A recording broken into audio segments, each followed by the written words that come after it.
Right, Boker Tov, everyone. Welcome back to Nachum. Nice to have you back. And we are on Daf Yud Daled Amud Aleph, towards the bottom, 14a. Let's go straight to the Gemara, and we'll pick up where we left off last week. Hopefully, you should have the screen.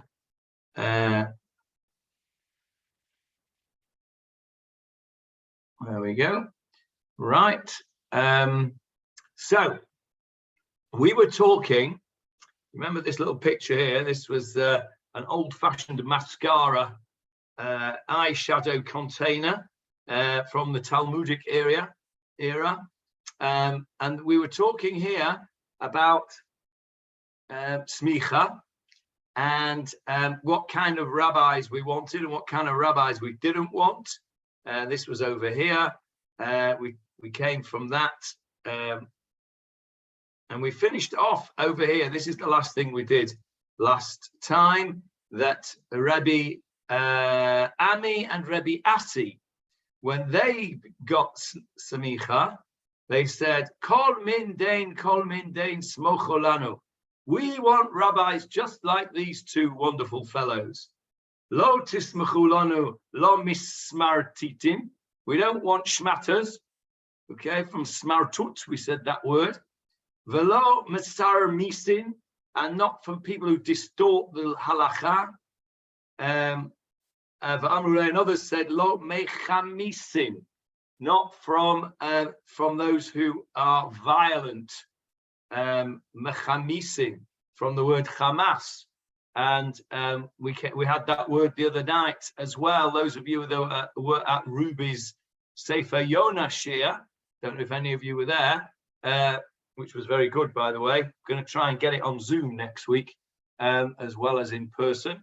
And we spoke about this word chamas, meaning robbery. And we went to Parashat Noach, if you remember. HaKadosh Baruch Hu destroyed the world with the flood because of chamas, because of robbery. Velo miturmisin, and not amongst those who trample. Trample meaning trample on other people's feelings.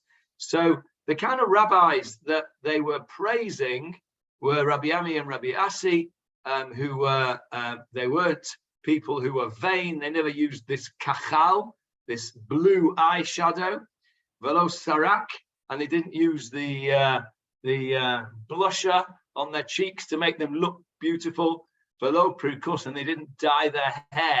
So these were people who were not interested in mere appearances. They were interested in the substance of the world and in the halacha, and said to people, these are the kind of rabbis that we want. We don't want people who are going to trample on other people's feelings, or who are going to be have violent tendencies. So on the back of that, the Gemara, and that's where we left it last week.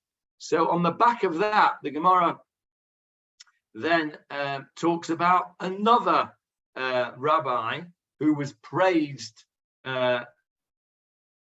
when he was mentioned, and this name was Rabbi Abahu.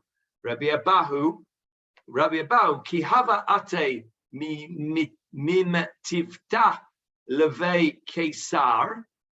When Rabbi Abahu would come, mimtivta. What word can you see there? Matifta.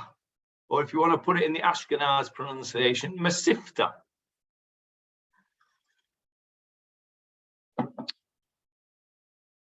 Masifta. What's a masifta in today's part? A grammar school or something like that. It's a school, yes, it's a school. Manchester Jewish Grammar School's new name is Manchester Masifta. That's why I know it. My kids used to call it Manchester Masplifter. That was? Masplifter, because there was so much drugs going on in there. They used to call it Masplifter. It's still going on, I think. So Matifta. Anyway, how do we get to that word? Is it Kotez? You have to remember that there are certain letters that are interchangeable. The taf is interchangeable with a shin. So if you change that taf to a shin and you look at the root of the word, it's shin bet taf. Shevet. What's a shevet? What does shevet mean? Sitting. Sitting, that's right. Or sitting learning. What do you do in a school or a yeshiva? You sit and learn. You sit and learn, or as my father used to say, and which I think he learned from Marcel and my mutual grandfather, they sit and kvetch bunk, right? Which means they sit and they kvetch their bunk. The bunk is a bench where they were sitting, and they kvetch like this, you know, kvetch. So the zitz and kvetch bunk, that's what the yeshiva bochurim did all day long. And it was said in a rather disparaging manner, zitz and kvetch bunk. Anybody else heard that expression? Marcel, when you next speak to your mum, ask her about zitz and kvetch bunk, all right? She'll like that. She'll be able to tell you all about it. Anyway, so that's the word matifta is a house of learning or a house of meeting, somewhere where you sit. So this Rabbi Abahu, when he came from the Matifta Lebei Kesar, when he came from the yeshiva, from the house of learning, from the school or the yeshiva, Lebei Kesar, to the house of the Caesar, of the emperor. Kesar is an emperor. Obviously, from the name of Julius. Julius Caesar means Julius the emperor. Caesar was the name given to the emperor of Rome, in the same way as Pharaoh was the name given to the king of Egypt. Caesar was the name given to the emperor. So Julius Caesar was not his surname. It means Julius the emperor. And Vespasian, Caesar. So Caesar means Caesar, and of course Caesarea today, Caesarea in English, is named after the same word. So what was Rebbe Abahu doing, leaving the yeshiva and going to the house of the emperor?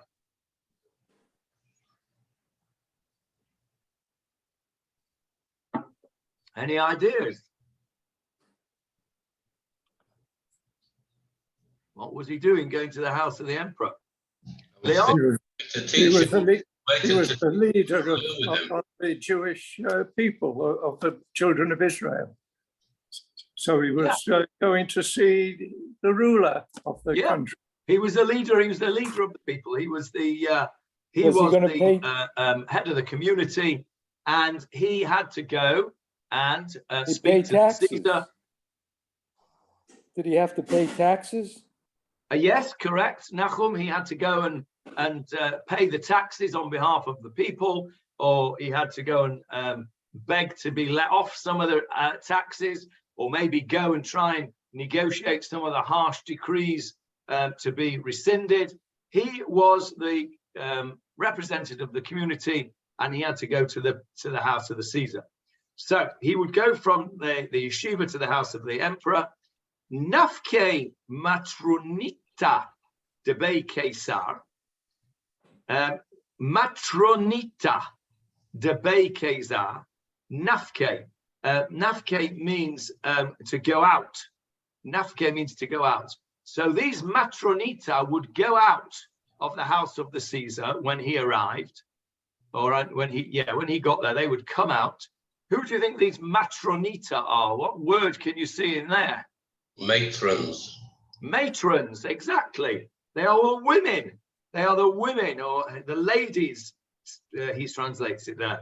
Matronita is not a Hebrew word, as you have probably gathered, or an Aramaic word. It is a word borrowed from the Latin. Matronita, meaning women, which is where we get the word matron, or any of those derivatives. Yeah. So nafke matronita debei Caesar. the women would come out of the Caesar's house, umeshariyin lay, and they would sing songs in front of him. He was obviously a very special person, and they would sing songs. Rabba da'ameh, they would sing to him, "Oh, great one, da'ameh of the people, great one of his people, midabarna du'umate." You can see the word midabarna du'umeh. He was the leader. What word can you see there? Madbarna. Daber, speak. Daber, he was the spokesperson, correct, Johnny? The spokesperson, the leader of his people, the great one of his people, the spokesperson of the nation, Butsina Dinahora. Butsina Dinahora. Dinahora is light. Butsina Dinahora translates illuminating candle. It's all about light, giving out light. Brich metayich lishlam.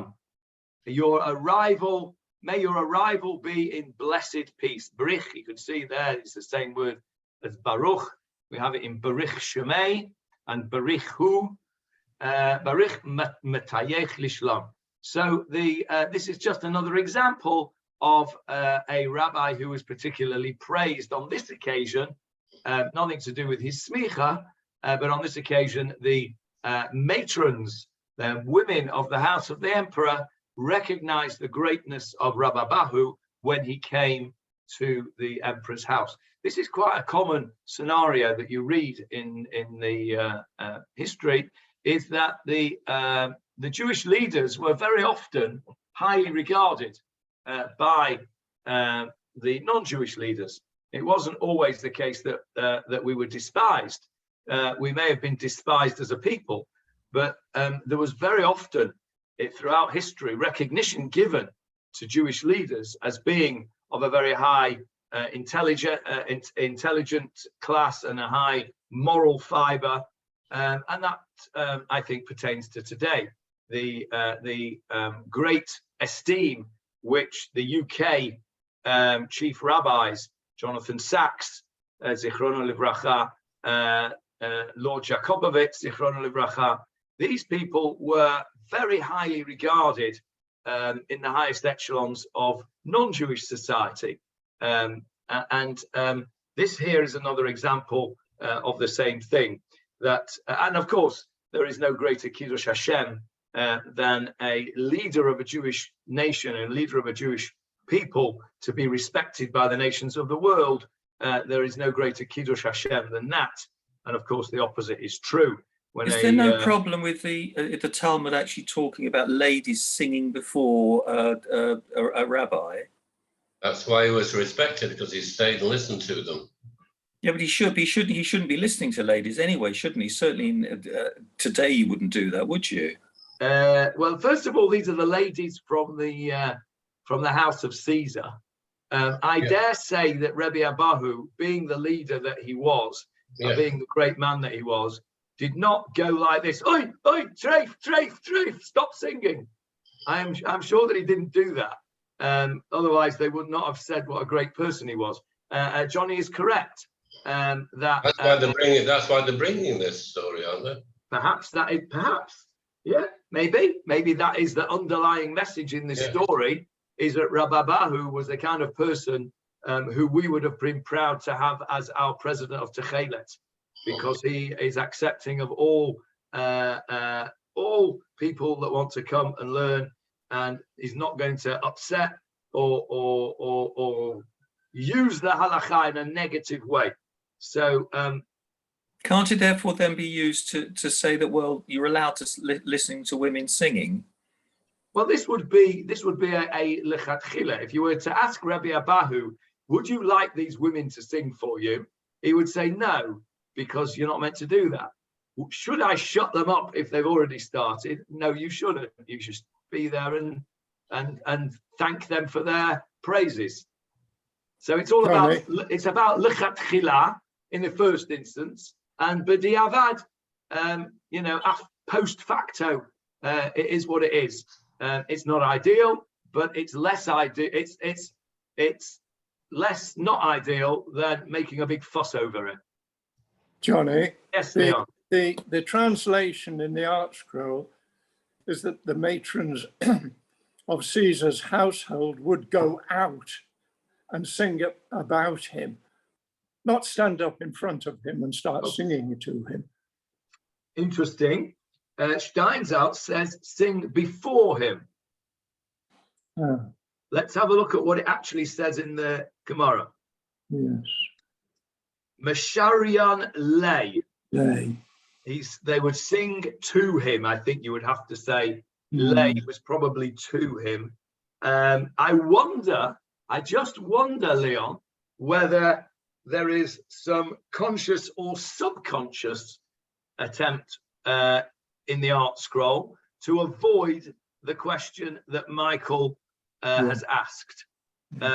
It does say they went out, that's true. Nafke does mean going out. And I suppose that's very interesting, that, Leon, that you point that out. Let me just have a look at it for myself, where it says it. The matrons of Caesar's house would go out and sing about him. Yeah. I just wonder whether there is some subconscious or even conscious attempt to avoid Michael Krause's problem. Interesting. Very interesting. All right. Okay. So that concludes that little section of the Gemarah about smicha, and thankfully it didn't go on for as long as intercalation of the year. I think we were all sort of losing the will to live a bit with that. But smicha, I think, was very interesting. And we're now going on to the next part of the Mishnah. We are over here now. You've got the screen, I think, yes? Yes. Yeah. So we've got our little S here, which tells us that we're on a new subject. And we're on the subject, a difficult subject, of Eglah Arufah. And this was in last week's Parsha. Again, another example of how everything always seems to tie in. Let's have a look at the Psukim. It's in chapter 21 of Dvarim. I'm sure that Leon's got it ready. Unfortunately, I didn't, so just give me a sec to get it ready while Leon is preparing himself. Dvarim, chapter 21. There we are. Let me share the screen again. Right, so start at the beginning of the chapter, Leon. If a corpse will be found on the land that Hashem your God gives you to possess it, fallen in the field, it was not known who smote him. Your elders and judges shall go out and measure toward the cities that are around the corpse. It shall be that the city nearest the corpse, the elders of that city, shall take a heifer with which no work has been done, which has not pulled with a yoke. The elders of that city shall bring the heifer down to a harsh valley, which cannot be worked and cannot be sown, and they shall axe the back of its neck in the valley. More? Right, I think that's enough. Okay, so this is the halacha of Eglah Arufah, a rather strange halacha. Now, there are all sorts of different suggestions as to why the Eglah Arufah, why they had to do this to a calf and break its neck in the valley. It seems a very difficult thing. Let's just go back to the Gemarah now. Hang on.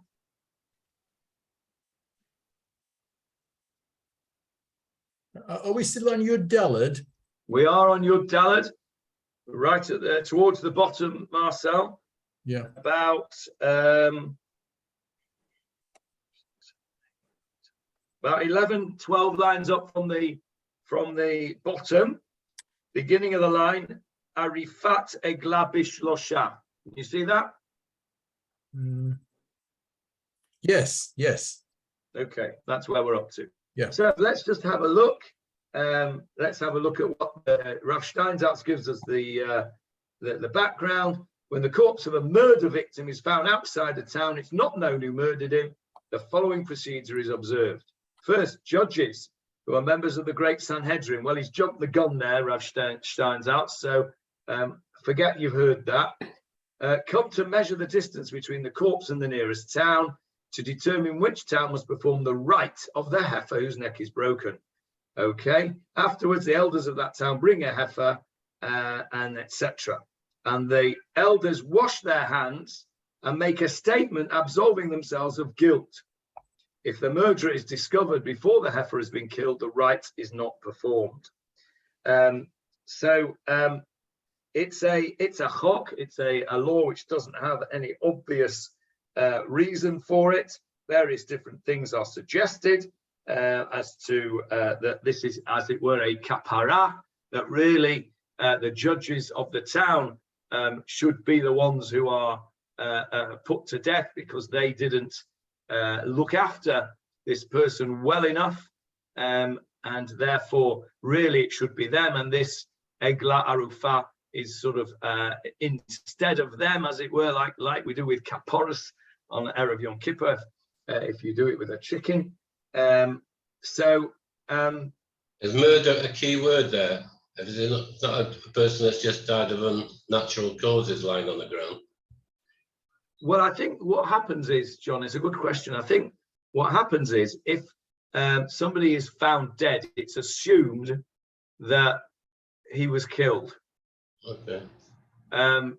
That if you understand why the elders have to do this procedure, then it doesn't really matter whether he had a heart attack or whether he was attacked, because the idea is that the elders are in some way culpable, because they allowed this person to leave their town without sufficient provisions, protection.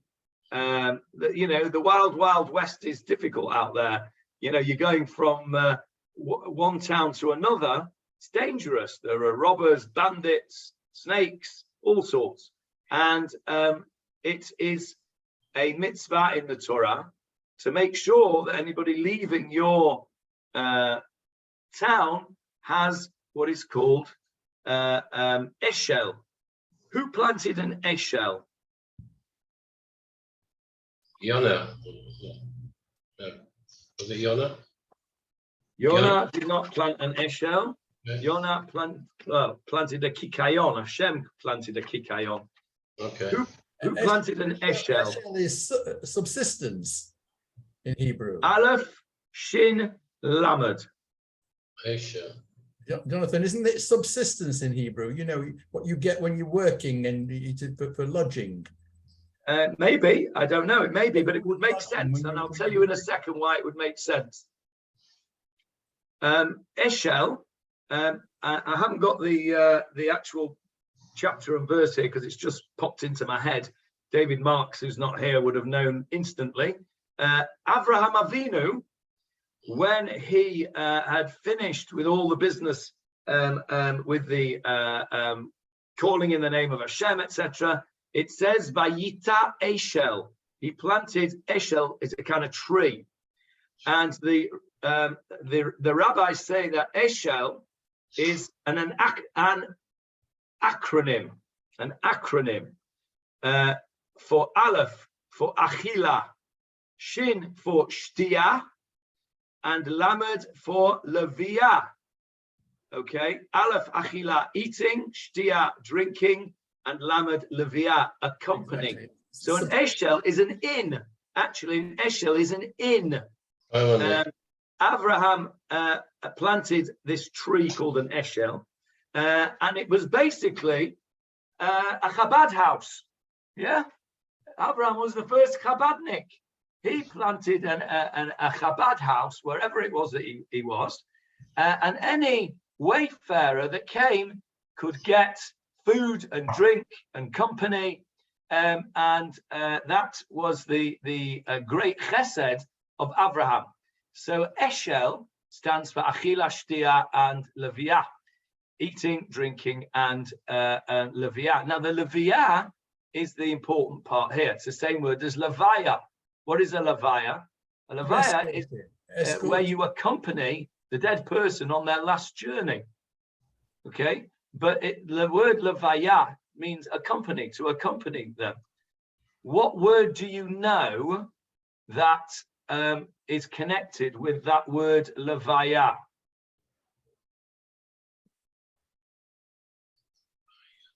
Levi.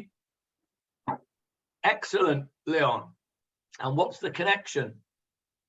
I don't know. He accompanies the Kohen. Correct. The Levi accompanies the Kohen.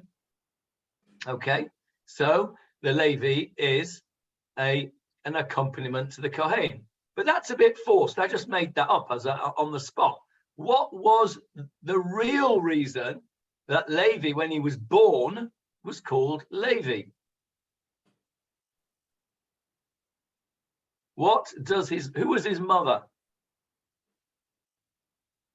Who was Levi's Leah. mother? Leah. Correct. Leah was Levi's mother.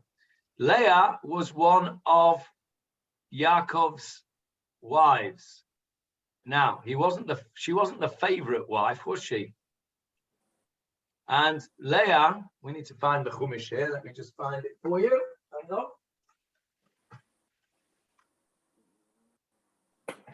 The Ben Yaakov, is it?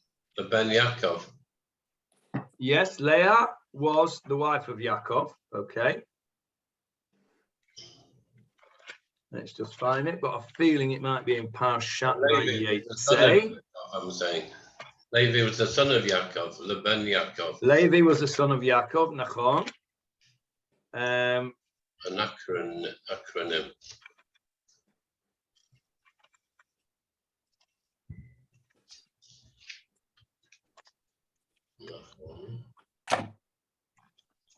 So we have in Parashat Vayetze, what happens is that he runs off, Yaakov runs off to Haran, and he marries Leah. He should have married Rachel, but he marries Leah. They did the switch, you remember? And what happens to Leah? So here we go. Vayiten Lavan LaRachel Bito. Let me get it up on the screen for you. It's if you want to find it, Leon, it's chapter 29 of. No, it's not. Yes, it is. Chapter 29 of Bereshit. Let me find it for you on the screen. 29 of Bereshit.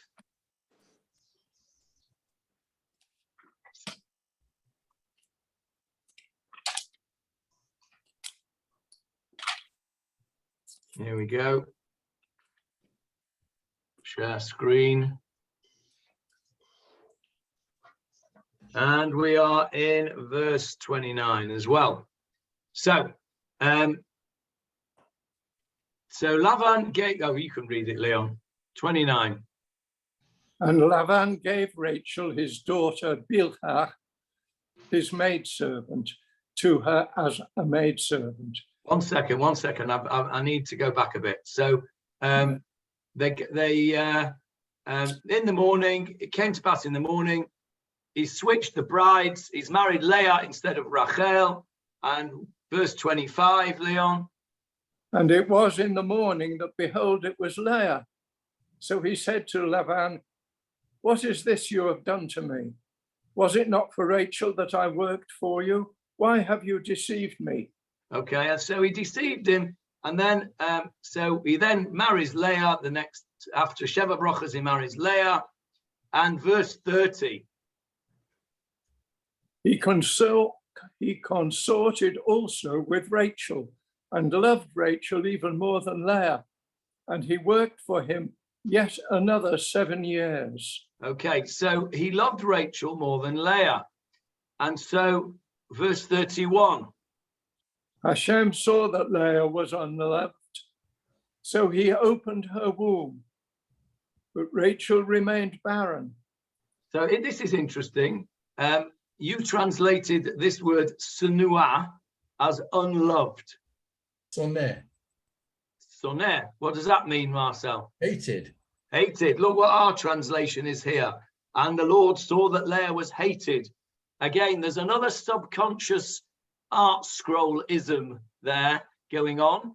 They can't bring themselves to say that Yaakov Avinu hated Rachel and hated Leah. So they say that she was unloved. But it doesn't say that in the Hebrew. The Hebrew says Sanua, she was hated. Okay, and that's how she felt. How do we know that she felt hated? Look at verse 32. Leah conceived and bore a son, and she called his name Reuven, as she had declared, because Hashem has discerned my humiliation, for now my husband will love me. So now you can see that she is feeling, she names her son Reuven because Reu means to see, but oni over here, my affliction, same as lechem oni, the bread of affliction. She feels afflicted in this marriage. And so then the next child, what was the next child called after Reuven? And she conceived again and bore a son and declared, Shimon. because Hashem has heard that I am unloved, he has given me this one also. And she called his name Shimon. Okay, look at the words again. Ki shama Hashem, because Hashem has heard, ki sanua anochi, I am hated.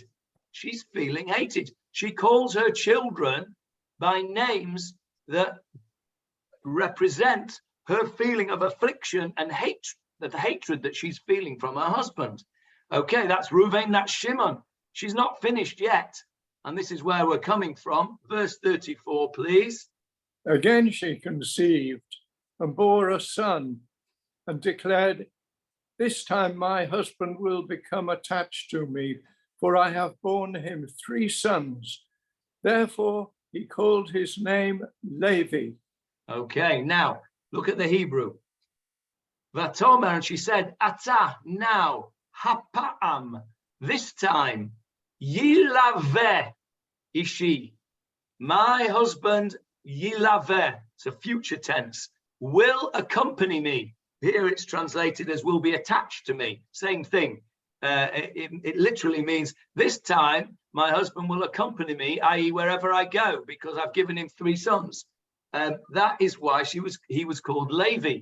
So the name Levi comes from the same word as Levaya, to accompany, and that's why, I mean, I made it up about the Levi accompanying the Cohen, but it works. But you're absolutely right when you said Levi, Leon. That is a connection there between these words. So that's the Eshel, Achila, Shtia, Ulevia. So eating, drinking, and accompanying. That is what you have to do when you have a guest. Okay. Yeah. Avraham Avinu was the first Chabad house. He used to take wayfarers that were on a long journey, and he'd take them into his Chabad house. He'd give them food, he'd give them drink, and he would accompany them. There are many people that when you go to their house as a guest, they will make sure that they see you to the door, open the door, accompany you down the path, and on your journey. And they are fulfilling a mitzvah. It's a mitzvah to do that. Why after, excuse me, why after 3 sons, now my husband will be attached to me, for I had 3 sons, but when she has Yehuda, then she says, this time I will thank the Lord. So she didn't thank God for the first three. It took one more for her to finally thank God. Is that significant in some way? Yes, I think it is, Nachum. I think it is significant. There's lots has been said about the name Yehuda, and I think what it shows is that that she says, this time I will thank Hashem. And the Mefarshim say that she thanks Hashem even more because she's had more than her share. There were 4 wives, and she knew there were to be, by Ruach HaKodesh, she knew that there were to be 12 tribes. So theoretically, there would be 3 each. This one was the 4th. So as it were, this is more than her share. And so the rabbis say, the sages say, that she was thanking Hashem. It wasn't that she didn't thank Hashem the first time, but this was an extra level of thanks because she had, as it were, been given more than what she considered to be her fair share. There are various other explanations of why this particular child, Yehuda, because he was going to be the one that was going to be the leader. Mashiach would come from him, David HaMelech would come from him, etc. But you're right to point that out, Nachum, and I think that it's significant. The first 3, and in fact even the 4th, but the first 3 particularly, are very significant in that we see Leah's pain very clearly, the hated wife, and so much so that in Parashat Kiteitzei, how about that? It is this week's Parashat once again. We have right at the beginning, let's go to this week's Parashat. I'll find the chapter for Leon to read it.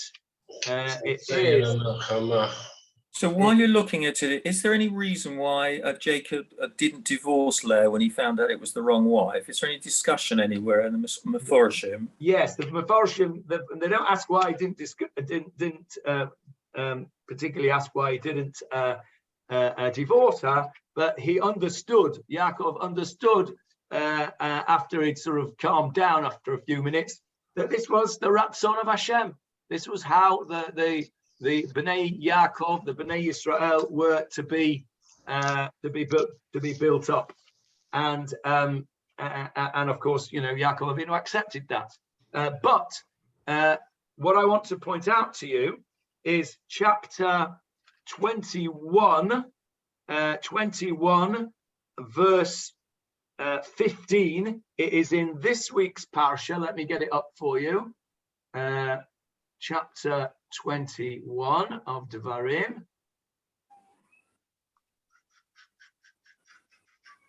verse 16. Here we go. Verse 15, I beg your pardon. Here we go. Verse 15, this week's parsha.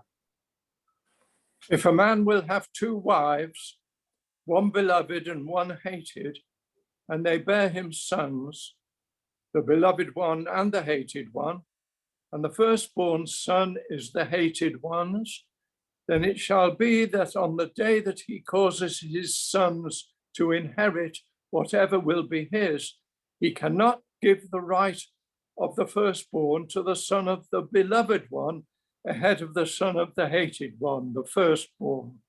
Okay. Okay, carry on. Just the next verse as well, 17.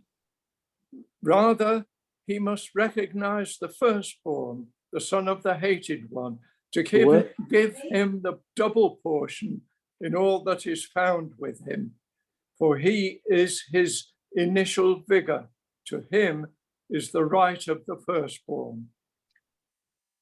Yes, Nachum, you wanted to say something? No, I had the microphone on by mistake. Oh, okay. So you can see here in this week's parsha that it's very unusual that the Torah explicitly brings a halacha which contradicts the behavior of the Avot. Okay, it happens. There's other places as well, and I'll ask you to see if you can think of any in a minute. But here, it's very clear that this halacha here is having in mind the story of Leah and Rachel, because Yaakov did exactly this that we're told not to do. He had a loved wife and a hated wife. And the firstborn of the hated wife was Reuven. Who was the firstborn of the loved wife?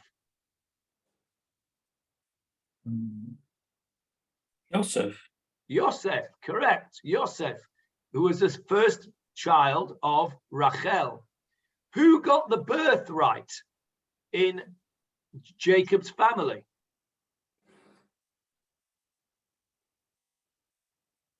Can't hear you, Johnny. You are. Yitzchak. No, in Yaakov's family. Yaakov. So in Yaakov's family, who got the birthright? Out of the brothers, who got the birthright? Who got the firstborn rights? Yehuda? No. No, not Yehuda. Yehuda became the leader, but he didn't get the firstborn right. What is the firstborn rights? Let's have a look. Verse 17. Read it again, Leon, please. Rather, he must recognize the firstborn, the son of the hated one, to give him the double portion in all that is found with him. Okay, stop there. So the firstborn right is what we call Pishnayim. It's a double right. So who got the double right in Jacob's family? Benjamin ended up with more parts than Yosef. Yosef. What did Yosef get? He got two lots because he became Ephraim and Manasseh. Okay, so Yosef was split into two tribes, meaning he got a double portion. Okay, Levi, of course, did not get a portion in the land because he was the priest.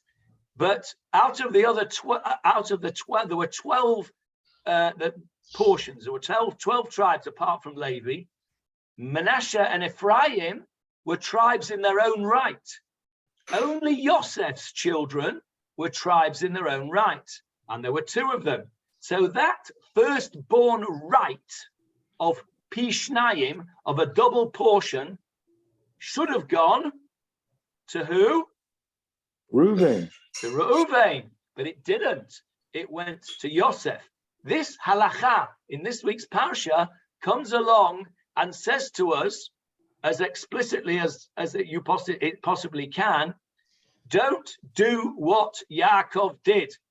What Yaakov did is not for you. I'm not saying what Yaakov did was right or wrong. There's all sorts of different explanations as to whether it was right, whether it was wrong. It's not for us to say right now. It's not in this discussion. But what the Torah is telling us is that you should not learn from that how to behave. It is not, you're not to do what Yaakov did.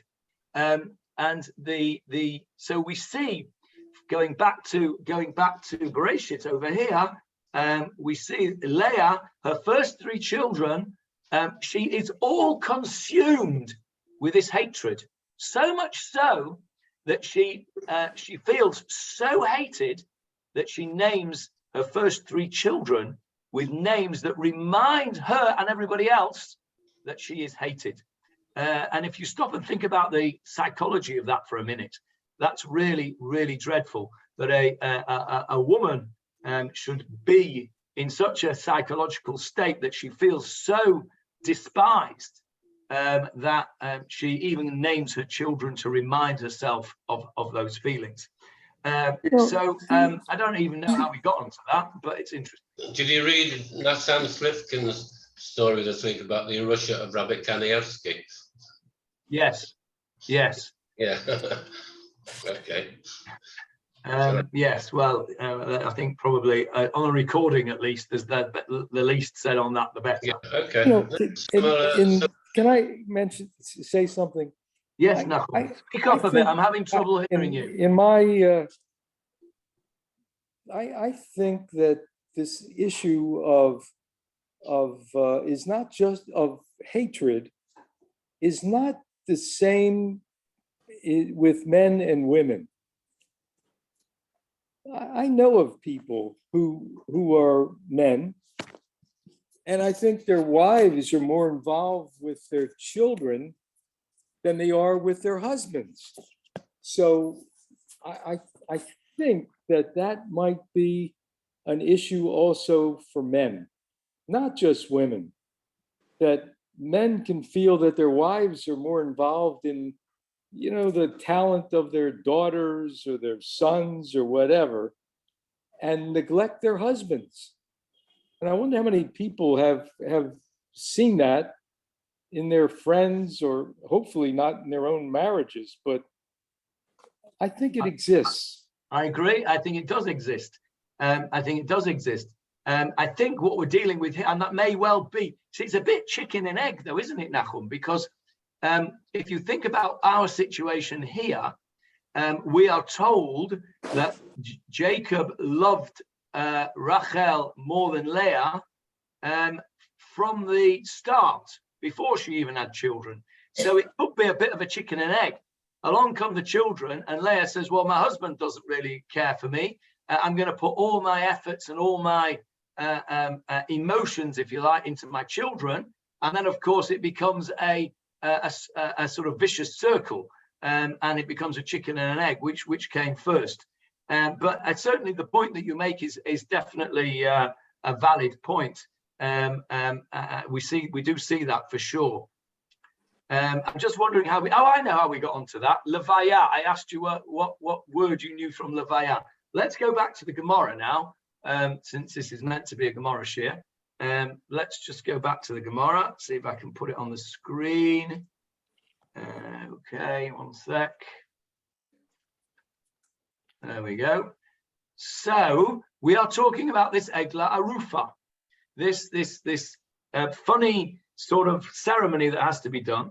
And the reason it has to be done is that the elders of the town, the closest town, are somewhat culpable because perhaps they failed in their duty of being Chabad, of providing Eshel, of providing provisions, food and drink for the journey, and Levaya, and accompaniment. That they allowed this fellow, perhaps, we don't know anything about this fellow, he's just a corpse that's found in the middle of between the two cities, but perhaps this fellow was not made to feel welcome in their city. Perhaps the inhabitants of the town did not give him appropriate provisions, and so he didn't have water and he died of thirst. Maybe they didn't accompany him far enough so that he was attacked by robbers. Who knows what it was? But there is a schmeck, just a sniff of potential culpability from this town, from the nearest town. And therefore, the buck stops with the elders. The elders must take responsibility for this, and they must go through this procedure of the Eglah Arufah. And so that's the basis of the halakha that we're talking about. Now, our Mishnah, let's go back to the Mishnah, actually. Let's go back to right back to the Mishnah, which must be, I suppose, here.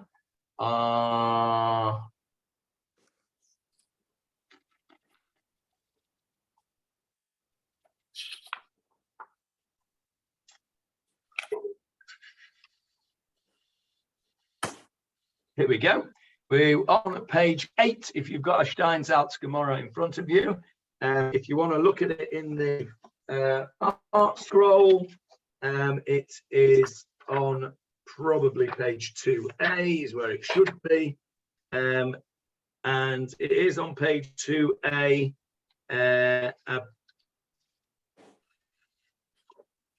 Where exactly on page 2A it is? Yes, here it is. It is the first wide line, if you're in a Vilna Shas, the first wide line at the end of the line, Arifat Eglah Bishlosha.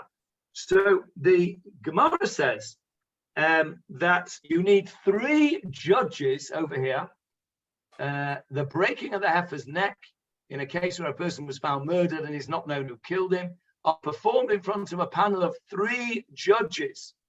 This is the statement of Rabbi Shimon, Divrei Rabbi Shimon, Rabbi Yehuda Omer ba chamisha. Rabbi Yehuda says we need 5 judges, and that's what we're going to be discussing now in our Gemarah. Let's go back to our Gemarah, Yud Daled Amud Aleph. There it is. The Mishnah says, Eglah Arifat Eglah bishlosha. This performance of this ceremony needs 3 judges. And remember from the Mishnah, that was Rabbi Shimon's opinion. Rabbi Yehuda said we need 5.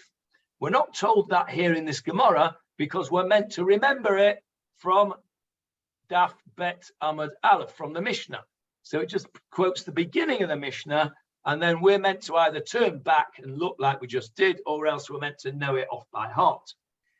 So what are we talking about here? Are we talking about the actual performance of the ceremony, which is what I thought when I first read this, that the ceremony has to be done in front of 3 judges? Or are we talking about something else? What else might we be talking about? If it's not the actual ceremony of throwing down of decapitating the ox, the heifer. What else? Johnny, you're muted. That how many people have to escort him out of the town? No. Okay. So the first thing is, how do you establish which town is liable? Right? He's found between Netanya and Herzliya.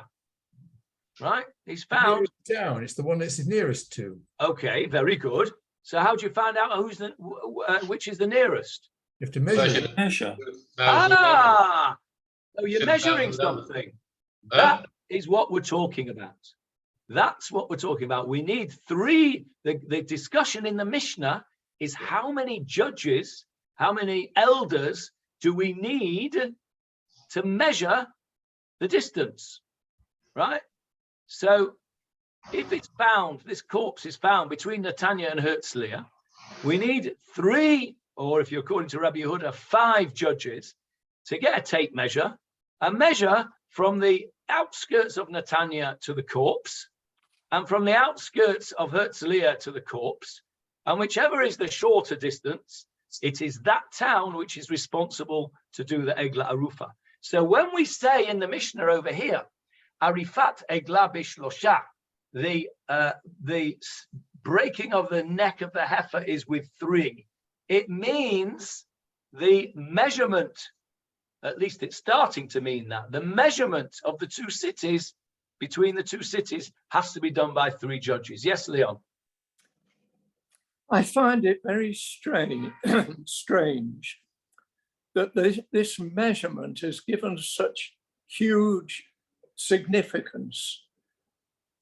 Why do the people in one town, Netanya, get in touch with the people in Herzliya and say, Joe, you go out and meet Harry about halfway between these 2. Go and see the body first. Work out the measurement. And they, as far as I recall, they even say which part of the body is nearer one town than the other. These are towns or cities. They're not little villages. So we're talking about a few miles between them, or maybe a few kilometers between them. They're not, this body isn't going to be within millimeters of the distance from one town to the other town. Why don't they just say, I think this is, the 2 people from each of the 2 towns or cities say, the body's nearer Herzliya. What do you think? And he says, yes, I think you're right. And then off they go back to their own towns. And in 99.9% of cases, that's exactly what would happen. We're talking about here on the occasion, remember the Gemara has to cover every eventuality. Imagine the scenario. A body is found more or less halfway between the two cities. Netanya says, we don't want a stain on our character, that it was our fault, that we have to do the Eglah Arufah thing, right? And the Iriah of Herzliya says, well, we don't either. So this scenario is absolutely right, Leon. This is talking about where there is a doubt. And in the strange circumstances that you measure it and it is bang in the middle, then you've got to talk about, well, which bit is nearer? Is it his feet? Is it his head? We're talking about the very, very specific and particular situation. But in the vast majority of situations, you're right. It's obviously nearer Netanya or obviously nearer Herzliya. We don't have to go through this. You know, the elders would just accept it upon themselves straight away. Here, we're talking about where there's a dispute between the two towns, because if there is a doubt about it, the elders of each town would want to get out of it. First of all, for the cost, I suppose, but I think more than that, it's a stain on the character of the town. But how many came with this? Let's say there are 3 judges and it becomes 5 judges. Now, where do these judges come from?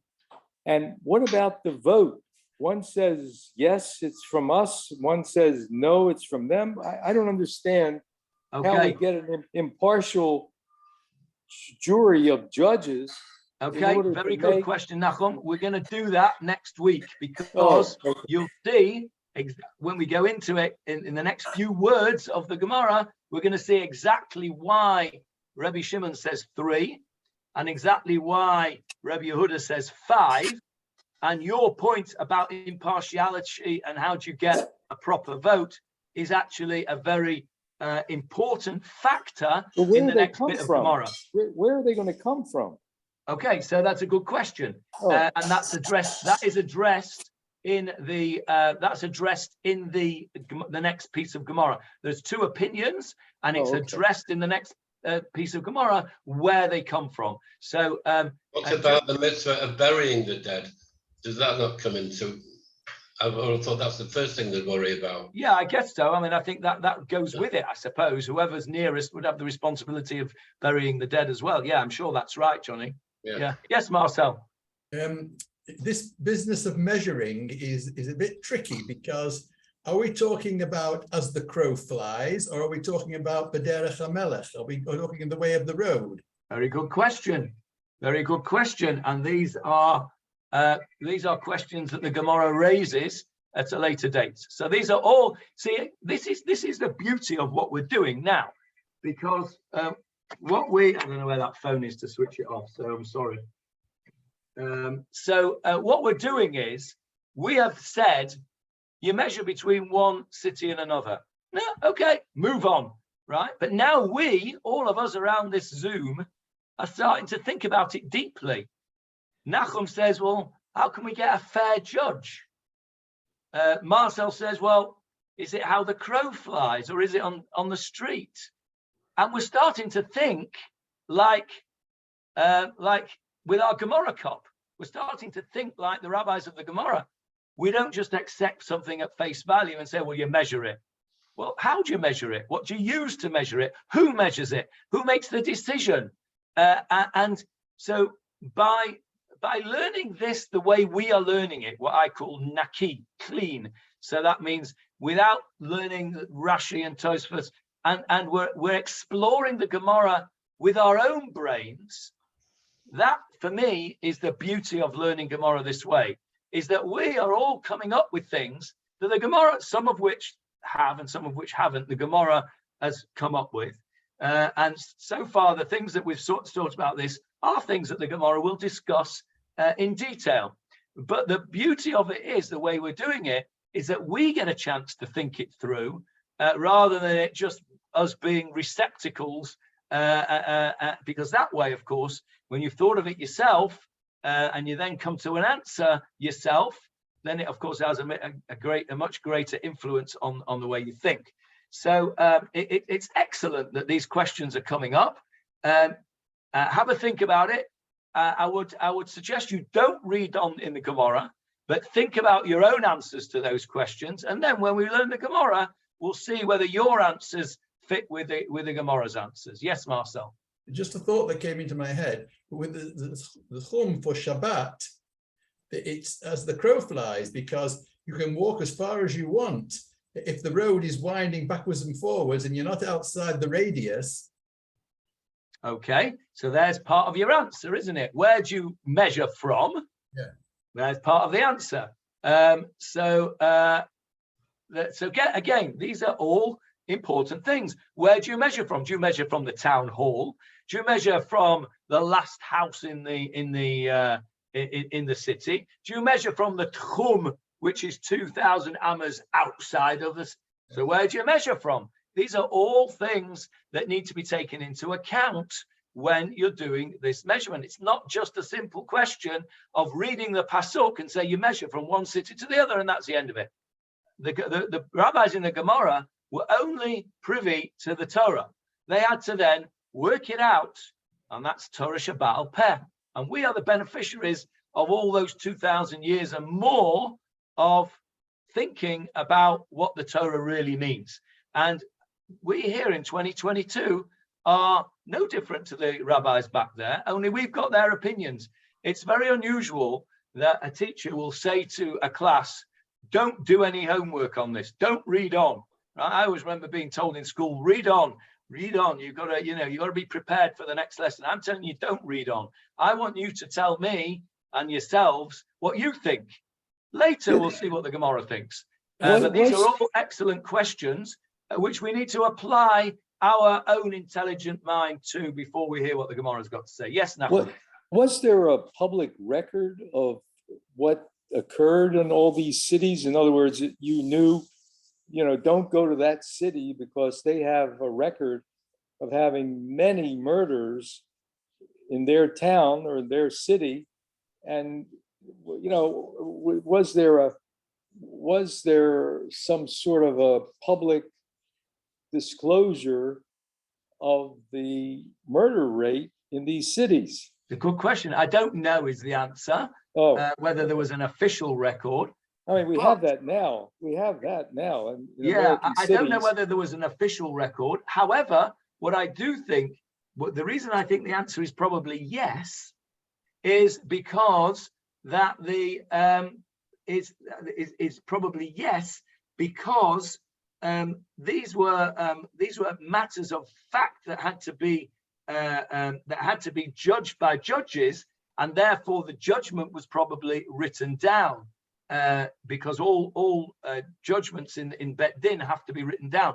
Whether it was published on the internet that such and such a town is to be avoided because they've got a bad record, I don't know, but I'm sure that there would have been a record of every time this happened, which probably wasn't very frequently, or hopefully it wasn't very frequently.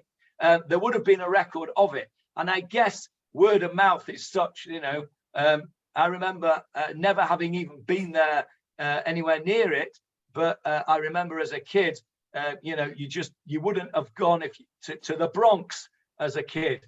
I remember hearing the Bronx was somewhere to avoid.